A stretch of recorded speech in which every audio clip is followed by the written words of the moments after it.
bonjour. Dans cette vidéo, on va présenter un nouveau chapitre inscrit au niveau de la régression linéaire simple, à savoir le tableau d'analyse de la variance et le test de Fisher. L'objet du tableau d'analyse de la variance est de nous permettre de faire une analyse globale de la significativité du modèle. Il est vrai qu'au niveau de la significativité, au niveau de la régression simple, on a déjà vu à travers le test de Student pour le paramètre bêta, c'est-à-dire le coefficient rattaché à la variable x. Mais l'intérêt du tableau de l'analyse de la variance dans le cas de la régression est beaucoup plus pertinent au niveau de la régression linéaire multiple. Ceci dit, je rappelle le modèle de la régression linéaire simple. On avait y, variable à expliquer, est égal à alpha plus bêta xi plus epsilon i pour i variant de 1 jusqu'à n. Je rappelle également la décomposition de la variabilité totale qu'on avait vue au niveau des vidéos précédentes, c'est-à-dire que la somme de yi moins y bar, le tout au carré pour i variant de 1 jusqu'à n, est égal à la somme de yi chapeau moins y bar au carré pour i variant de 1 jusqu'à n, plus somme pour i variant de 1 jusqu'à n de yi moins yi chapeau, le tout au carré, c'est-à-dire, on avait nommé la variabilité par somme des carrés totale, somme totale des carrés, est égale à la somme expliquée des carrés, la somme des carrés expliqués, plus la somme des carrés résiduels. Ceci va nous permettre de passer à la présentation du tableau d'analyse de la variance. Voilà, j'ai déjà préparé le tableau pour aller un peu plus vite. On va faire une première lecture de ce tableau d'analyse de la variance. On a en première colonne la source de la variation, c'est-à-dire la variabilité, elle est due à quoi? Si elle est la variation expliquée, la variabilité résiduelle et la variabilité totale. Comme on l'a vu, la variabilité totale se décompose en deux parties, en variabilité expliquée et en variabilité résiduelle. Et on a dans la deuxième colonne, on a les sommes des carrés, la somme des carrés expliquée par SCE, la somme des carrés résiduels et la somme des carrés totaux. En face, troisième colonne, les degrés de liberté. Quatrième colonne, les carrés moyens, c'est-à-dire on a pris les carrés, la somme des carrés et on les divisé par le nombre de degrés de liberté. Par exemple, la somme de carrés expliquée, c'est SCE divisé sur 1. Le carré moyen résiduel, CMR, c'est la somme des carrés résiduels divisé par le degré de liberté, ici qui est n-2. Après, c'est la statistique F. Quand je dis statistique, c'est une variable aléatoire qu'on va utiliser comme règle d'addition au niveau du test d'hypothèse, qu'on va voir par la suite, le test de Fisher. Et enfin, la probabilité critique, c'est la p-value. C'est en fait un peu le tableau que l'on voit au niveau des logiciels statistiques, au niveau de la régression linéaire simple. Il se présente de cette manière. Donc on va faire une lecture de ce tableau. C'est un ensemble de remarques concernant certaines données du tableau. Première observation, que toutes les sommes des carrés, c'est-à-dire la somme des carrés expliqués, la somme des carrés totales, la somme des carrés résiduels, ainsi que les sommes des carrés moyens, CME, carré moyen expliqué ou le carré moyen résiduel, ce sont des variables aléatoires qui ont leur propre fonction de densité. Concernant les degrés de liberté, les DDL, j'ai trouvé plusieurs explications et interprétations concernant ces degrés de liberté. La plus simple à retenir, en fait, c'est de considérer comme quoi le nombre de degrés de liberté d'une somme ici, et c'est la taille de l'échantillon moins le nombre de paramètres qui sont inclus dans cette somme. Par exemple, le nombre pour la somme des carrés totale, on a yi moins y bar. Comme on a dans cette somme un paramètre, c'est-à-dire la moyenne de la population totale à estimer par y bar, donc on a un seul paramètre à estimer, donc le nombre de degrés de liberté de cette somme est n, la taille de l'échantillon, moins 1, c'est-à-dire on a ici un seul paramètre, donc la taille, le degré de liberté de la somme des carrés totale est n moins 1. Pour la somme des carrés résiduels, c'est yi moins yi chapeau. Je rappelle que yi chapeau, c'est a plus b xi. A et b, ce sont les estimateurs des deux paramètres alpha et bêta du modèle théorique. Donc, on a deux paramètres, alpha et bêta, à estimer. Donc, la somme des carrés dans cette somme résiduelle, et la taille de l'échantillon, toujours, c'est n, moins les deux paramètres à estimer, alpha et bêta, donc n moins 2 degrés de liberté. Concernant le degré de liberté, la somme des carrés expliquée, on peut la retenir ainsi, c'est qu'en fait, elle ne fait que suivre la décomposition de la variabilité totale. C'est-à-dire que le degré de liberté de la variabilité totale est égal au degré de liberté de la variabilité expliquée plus le degré de liberté de la variabilité résiduelle. Donc le degré de liberté de la variabilité expliquée est égal au degré de liberté de la variabilité totale moins le degré de liberté de la variabilité résiduelle. Ici. Donc on a n-1, n-1, moins n-2, donc le degré de liberté de la variabilité expliquée est égal à 1. Parler un peu du rapport F, de la statistique F. Ce rapport, il permet d'évaluer, c'est lui le cœur du test, hein, c'est cette statistique, cette variable aléatoire F, c'est ce rapport qui est égal à la somme des carrés expliqués divisé par le nombre de degrés de liberté sur la somme des carrés résiduels divisé par son nombre de degrés de liberté, c'est-à-dire les carrés moyens expliqués divisé par les carrés moyens résiduels. Ce rapport, il permet d'évaluer le niveau de significativité globale du modèle.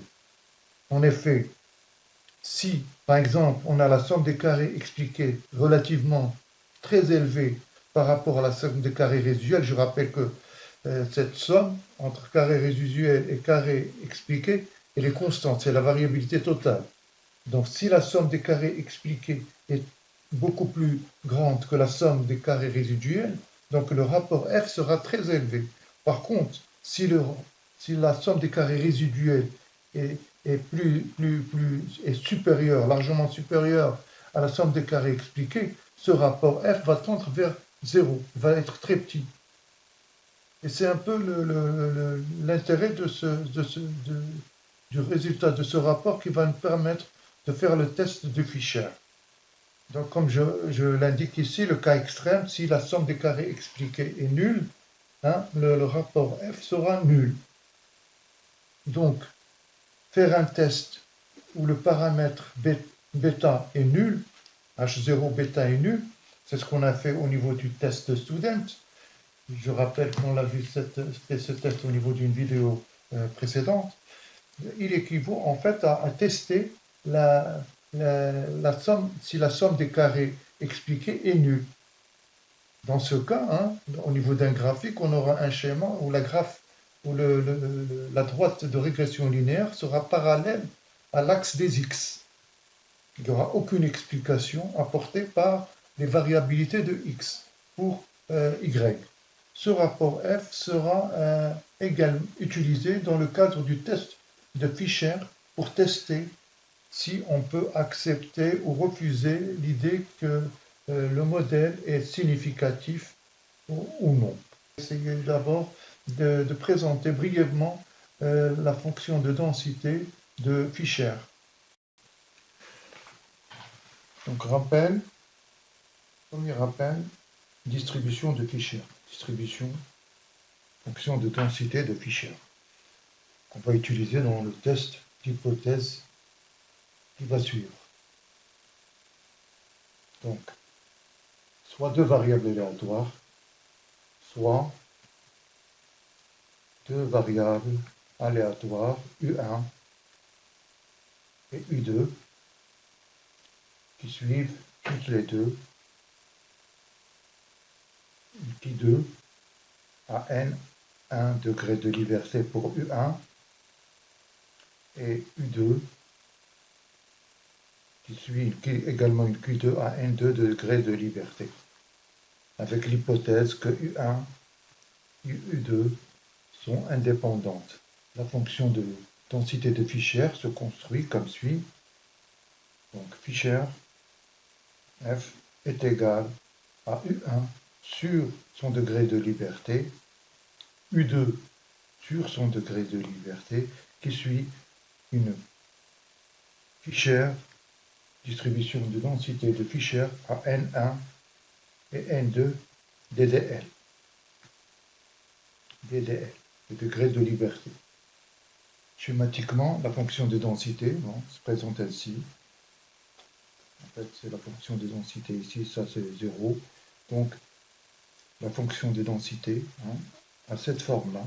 Bon, elle dépend des degrés de liberté, sa forme, la courbe dépend des degrés de liberté, mais elle est comme ça.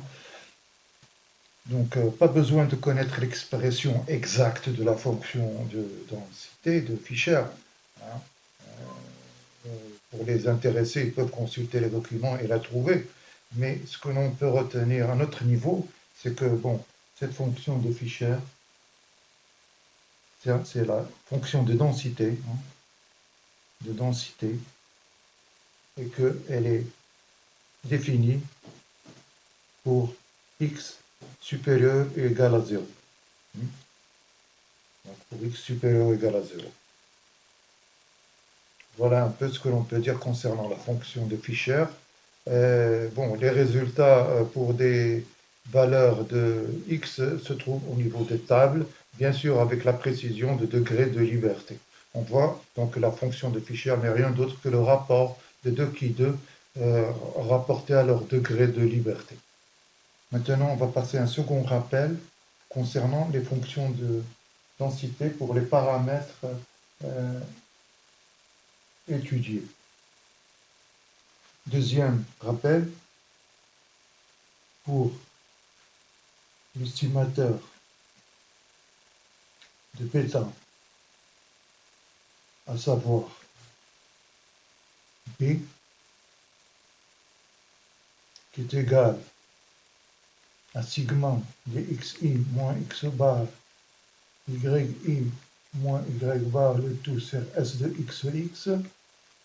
Pour tester le paramètre bêta, on avait posé la statistique suivante, z, b, moins bêta, le tout sur la racine, sur l'écart type de l'erreur. Il était donné par hypothèse inconnue. Cette variable suivait, je multiplie bien sûr la racine s de xx, suivait une loi normale centrée réduite.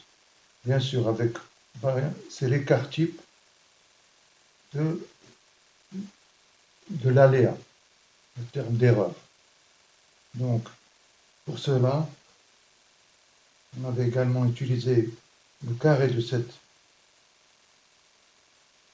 statistique, à savoir z au carré est égal à p moins bêta sur au carré de s de xx qui suit une qui2 à 1 degré de liberté. On a vu aussi une autre statistique qu'on pose ici, v est égal à la somme des EI au carré la somme des erreurs au carré sur la variance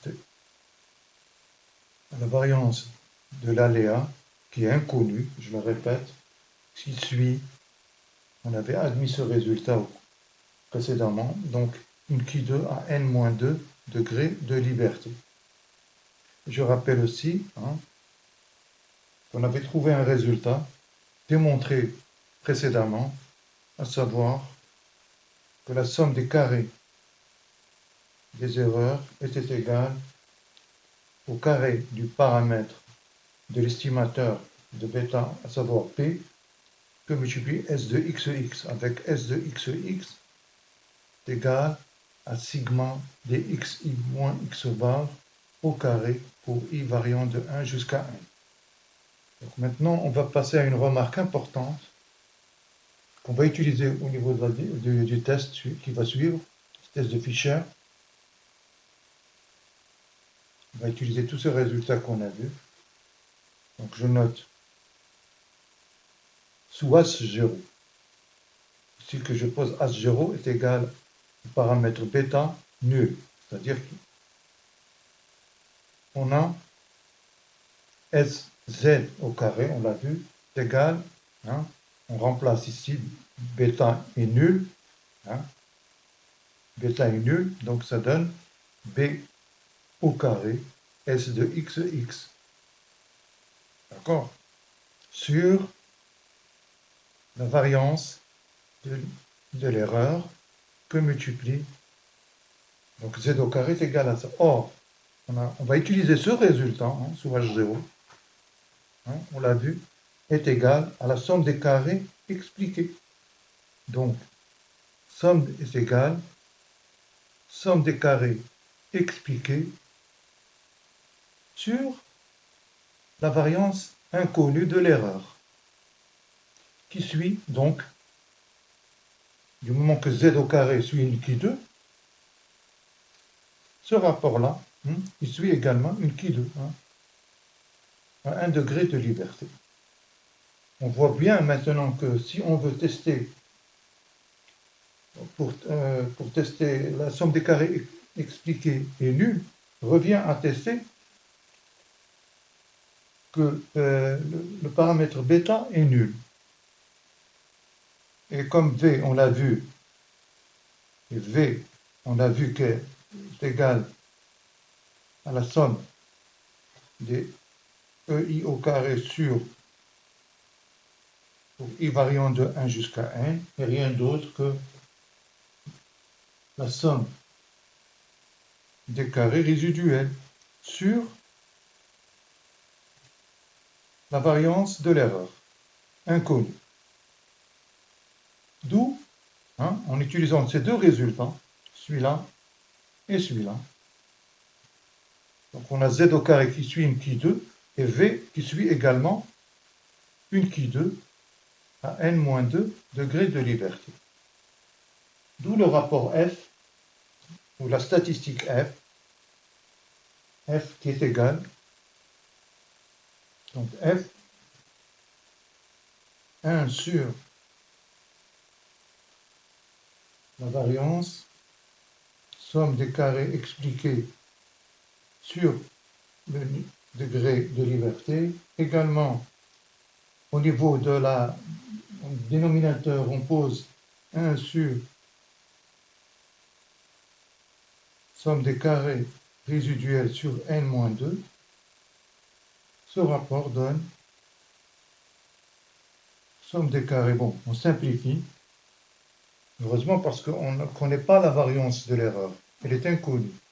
Donc on va directement, en simplifiant, on voit que f est égal sur somme des carrés résiduels sur n-2.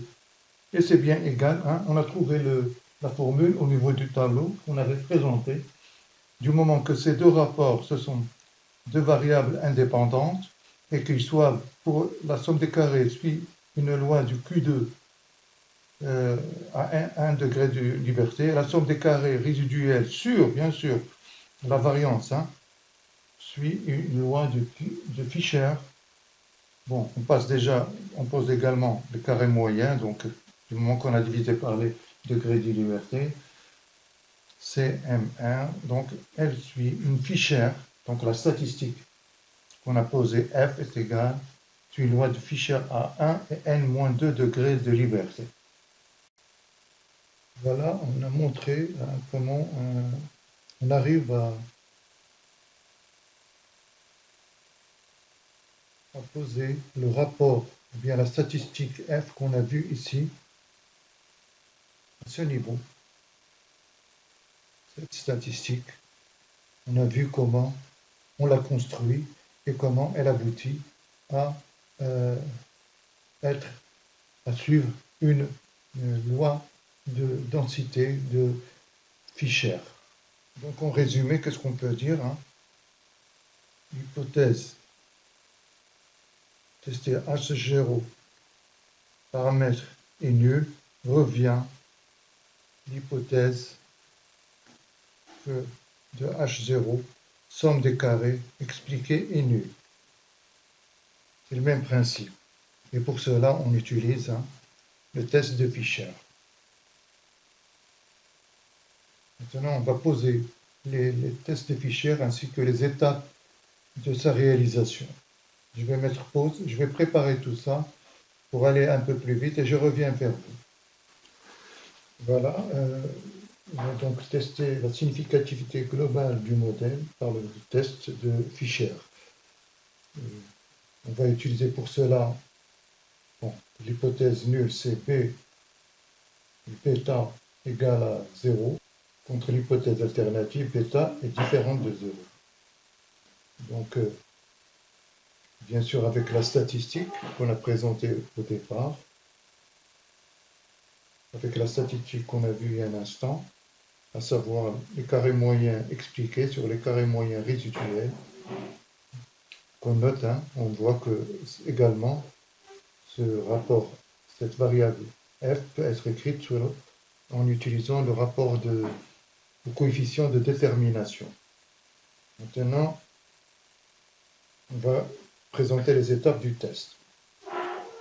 En premier lieu, on fixe le risque d'erreur, bien sûr, le risque de première espèce, c'est-à-dire le risque de rejeter l'hypothèse nulle, sachant qu'elle est vraie. D'accord? Donc, habituellement, ce risque d'erreur est fixé à 5% si ce n'est pas 1%. D'accord? C'est le risque d'erreur qu'on note alpha. Bon, ensuite, on doit calculer le f observé, c'est-à-dire à partir des résultats de l'échantillon, de la régression. On prend la somme des carrés expliquée, à savoir y chapeau moins y bar au carré sur le degré de liberté, divisé par la somme des yi moins y chapeau au carré, divisé par n-2, c'est la somme des carrés résiduels.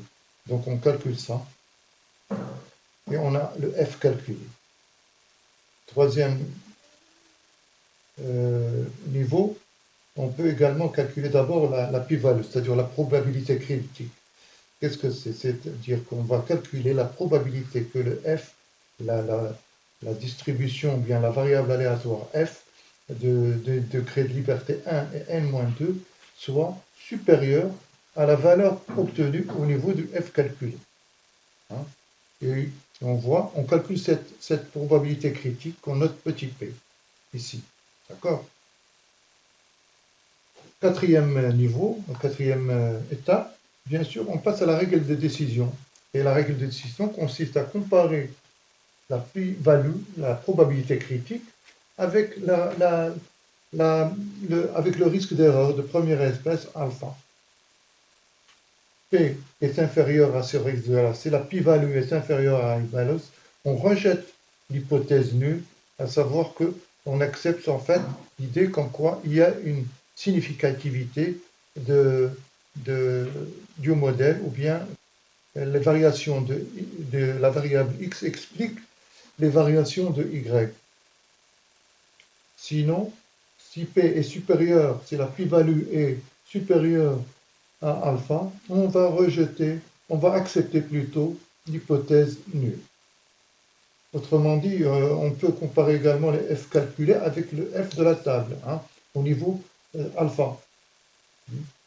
Et ce rapport, le rapport somme des carrés expliqués, somme des carrés résiduels, est significativement élevé si on a, bien sûr, si on a f calculé supérieur au f de la table.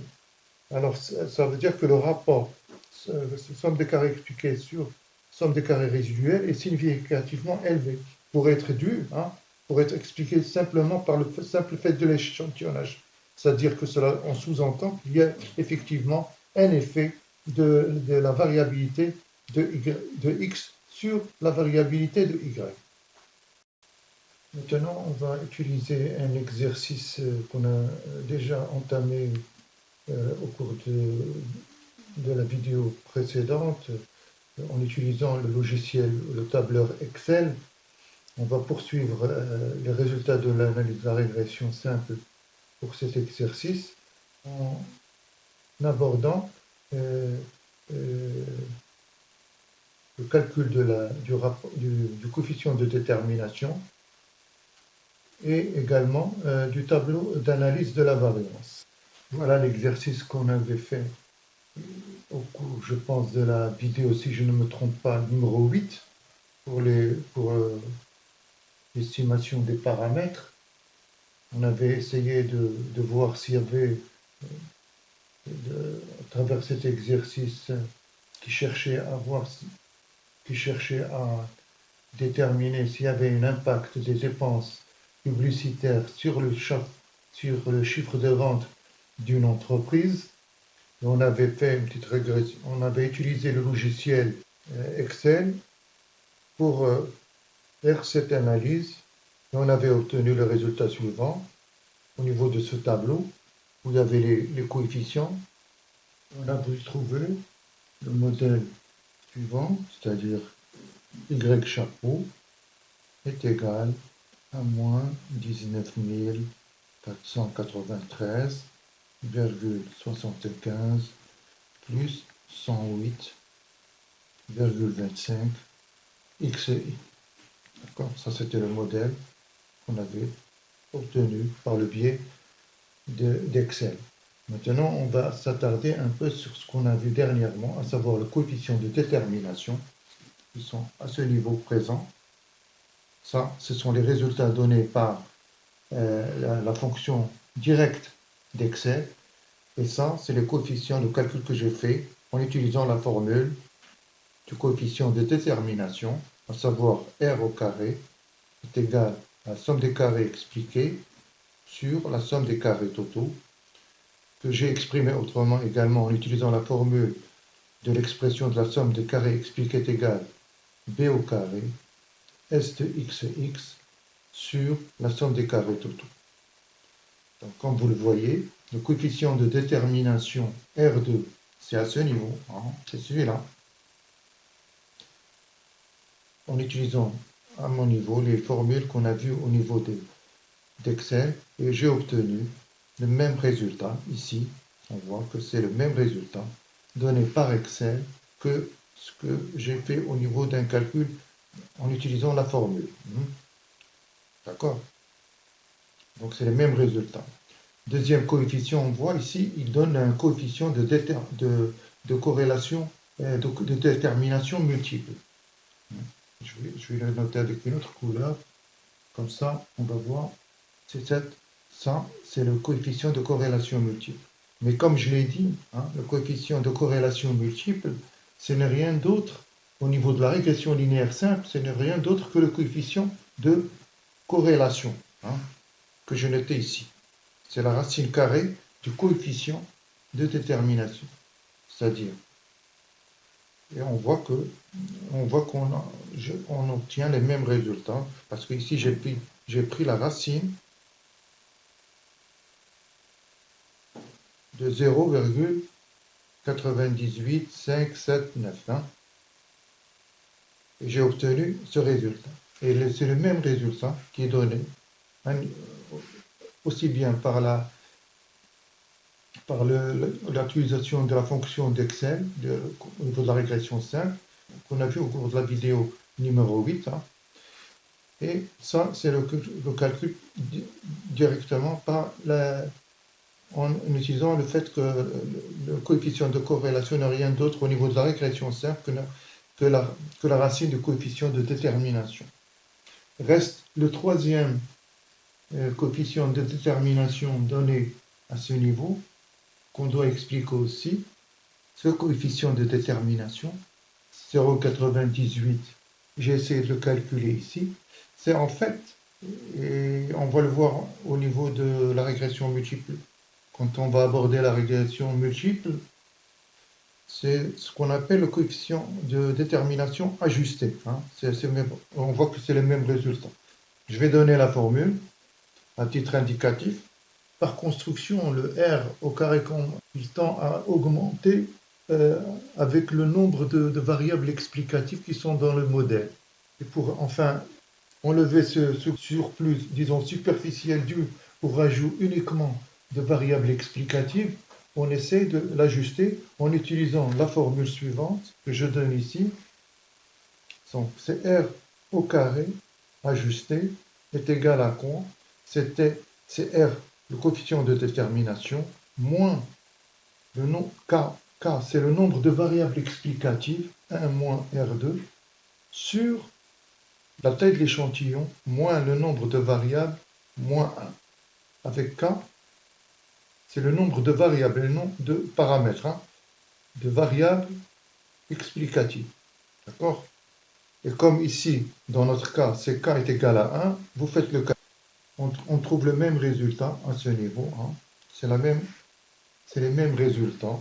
Donc pour K est égal à 1. Ça, c'est pour K égale 1. Et on obtient ce chiffre. Maintenant, on va passer au tableau d'analyse de la variance. Donc, pour le tableau de la variance, de l'analyse de la variance, c'est ce, comme vous le voyez, se présente de la même manière qu'on a vu il y a un instant. Donc, ici, on a les sources, hein, les sources de la variation, de la variabilité. Donc, ça, c'est la variabilité, et notée ici régression, c'est-à-dire expliquée. Et ça, résidu, c'est résiduel, et la totale. Donc, au niveau de la deuxième colonne, on voit que donne le degré de liberté.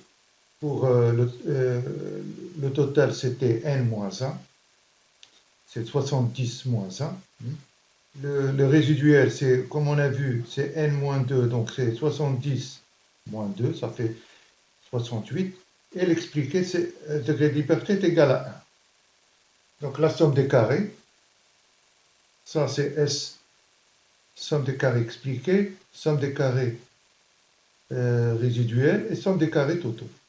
La moyenne des carrés, c'est la somme des carrés, enfin le carré moyen expliqué, c'est ce qu'on avait noté par nous à notre niveau, somme carré moyen expliqué et carré moyen résiduel. Et là, c'est le rapport F. Hein.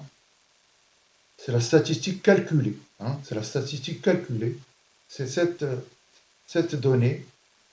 C'est 1,9235, etc., divisé par les 407, 5, 5, 1, 9, 3,2. Et ça, c'est la statistique, la pi-value. Hein. C'est-à-dire, on avait vu que F était distribué sur une fichière de degré de liberté n, 1 et 68 ici. Donc, la p-value, c'est F supérieur ou égal, la variable aléatoire F, c'est-à-dire selon distribué par au niveau de fichière 1 et 68 degrés de liberté, supérieur à 4719,77 est égal. Et là, on voit que la pi-value est très, très, très faible. C'est 0,00, etc. Donc, largement. Donc, la pi-value est largement inférieure à 0,05, c'est-à-dire l'erreur de première espèce. Alpha, erreur de première espèce. Ce qui nous pousse à rejeter l'hypothèse nulle H 0, c'est-à-dire où le paramètre bêta est nul, ou bien euh, que la somme des carrés expliqués est nulle, comme on l'a vu au niveau de la présentation du tableau d'analyse de la variance. D'accord. Oui, bon, il y a une petite précision à faire ici. Bien sûr, c'est pas 1,92 bien 1,9235. Bien sûr, c'est 1,9235 que multiplie 10 hein, à la puissance 12. Hein, d'accord? Pour obtenir le f calculé. Voilà un peu qui termine cette vidéo. Sur ce, je vous dis à la prochaine et salut!